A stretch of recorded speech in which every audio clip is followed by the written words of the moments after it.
ভারত যুক্তরাষ্ট্রের পর এবার পাকিস্তানি অভিনেতা অভিনেত্রীদের সঙ্গে কাজ করতে আগ্রহী বাংলাদেশের মেগাস্টার শাকিব খান। তিনি বলেছেন, আমি যখন পাকিস্তানের কোনো কাজ দেখি তখন আমরা শেয়ার করি, একে নিয়ে এমন কাজ করতে চাই, অমুককে নিয়ে করতে চাই। আমি পাকিস্তানি অভিনেতা অভিনেত্রীদের সঙ্গে কাজ করতে চাই।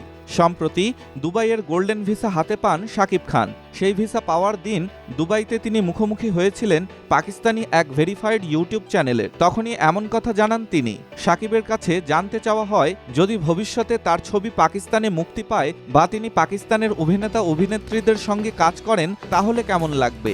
এর উত্তরে শাকিব বলেন, এখন আমি পরিকল্পনা করছি পাকিস্তানে ছবি মুক্তির। আমরা তো এর আগে একসঙ্গে বহু কাজ করেছি। শবনম পাকিস্তানেও লেজেন্ড, বাংলাদেশেও লেজেন্ড, নাদিমও, তারা সহ বহু শিল্পী বাংলাদেশের ছবিতে কাজ করেছেন।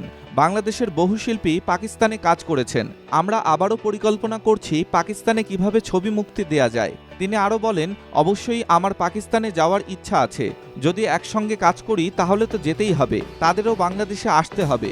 আমরা একসঙ্গে আবারও শুরু করব। প্রসঙ্গত, শাকিব খানের সর্বশেষ মুক্তিপ্রাপ্ত সিনেমা তুফান দেশের পাশাপাশি বিদেশেও বাজিমাত করেছে। আন্তর্জাতিক অঙ্গনে ব্যাপক প্রশংসা কুড়িয়েছে সিনেমাটি, পেয়েছে ব্যবসায়িক সাফল্য।